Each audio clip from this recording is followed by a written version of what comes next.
Hey everybody, well we were just loading the trailer on the annual now pilgrimage out to Sturgis, and it dawned on me that I hadn't really spoken much about my own personal road glide, what we've done to it, why I like it so much, because I really do like this bike. And then I want to tell you about some changes that I've made to it recently, but we'll get into that here in a minute. I recently made a change. Actually, I was a test dummy for some new products. Let me get a couple things ready here, and we'll talk about that here in a minute. All right, guys. One of the things I really like about going out to Sturgis is there's a lot of things to do, beautiful country, some amazing roads. So I usually end up with multiple configurations out there while I'm doing my trip. This is configuration number 1. So what's configuration number 1?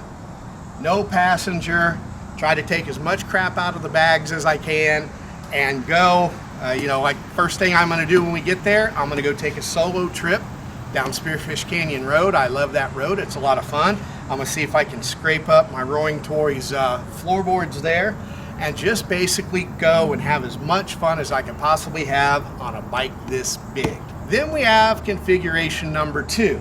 Now, for some reason that I'm gonna guess most people can probably figure out, my wife, bless her heart, absolutely refuses to get on any motorcycle with me unless there's a sissy pad.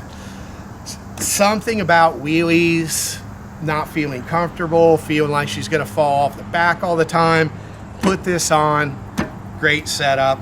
Usually when we do that, we're gonna go out, maybe go down to Black Hills Harley-Davidson, check some stuff out. So we've got our saddle bag, our saddlebags, to put items in, but sometimes we overfill it.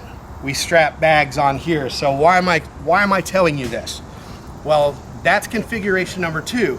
So we've got my wife, who weighs considerably less than I do, but definitely can feel that she's there, and some potential for luggage. Now, when we're there, we spend a lot of time working and socializing and talking to our friends in the Harley-Davidson world, but occasionally we get a chance to take a trip. So if we're gonna take a trip, sometimes we'll keep this set up. If it's just a day trip, this works out just fine. But if we're gonna go on an overnight trip, especially if the weather may or may not be cooperating with us, we will install the Tour Pack, because it's fun.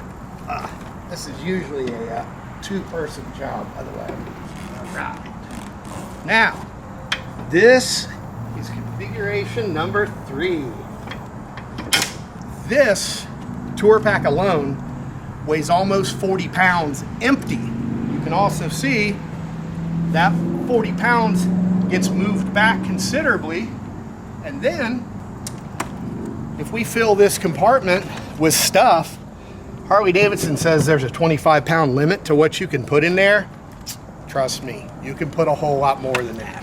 So now we've got this configuration plus the wife, all this extra weight and gear. So that's configuration number 3.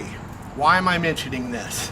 Because I like the bike to handle as good as it can, even when we get it weighted down a little bit extra.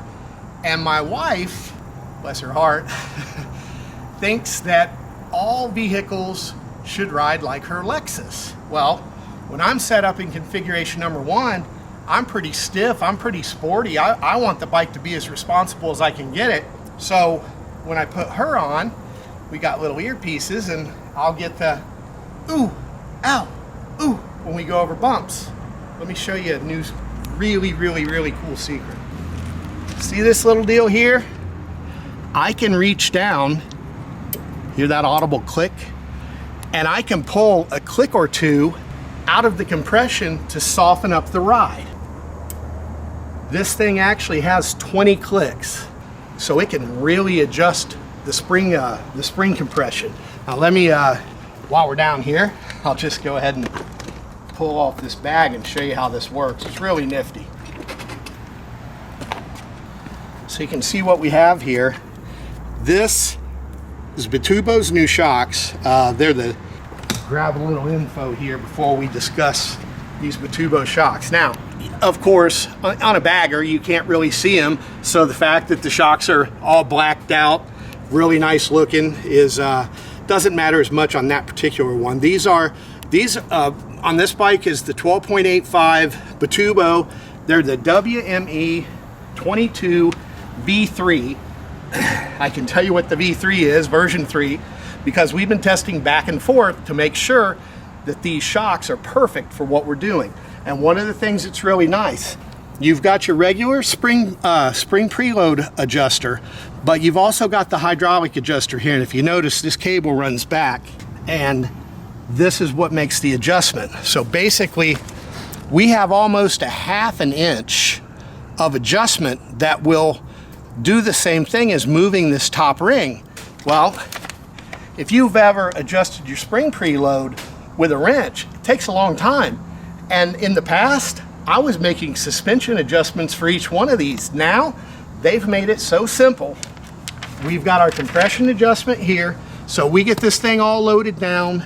I can go ahead and stiffen the suspension up so it's not doing this pogo stuff down the street.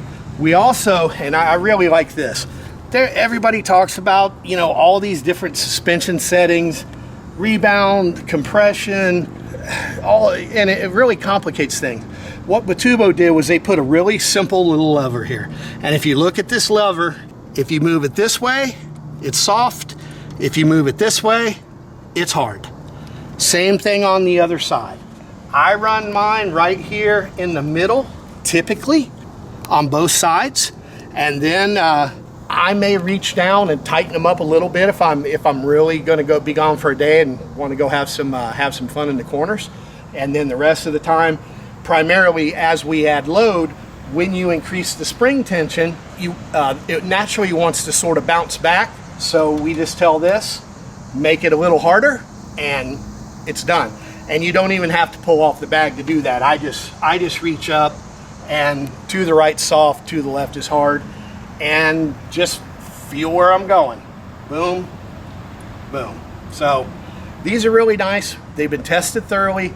Bitubo makes a great shock, and the best thing is they're very, very well built, and they come in at a price point that is much more reasonable than some of the other high-end suspensions out there. So I hope you've enjoyed this. I hope the Bitubo demonstration makes sense to you. You can see typically what I do. I'll put my base settings here. So Bitubo, I've got compression on +4, which means you unscrew it all the way and you go in 1, 2, 3, 4. And Bitubo gives you starting points too, as far as different rider weights, passenger weights, luggage, and so forth. And then on the rebound adjustment, like I said, it's got 6 positions. I leave it right about 3, and that's great for what I'm doing most of the time. And like I said, it's just so easy to make additional adjustments to compensate for all these different configurations. So great job from Bitubo. We'll put information on where you can find these shocks in the long description. And until next time, I'm Brock from Brock's Performance. We'll see you then.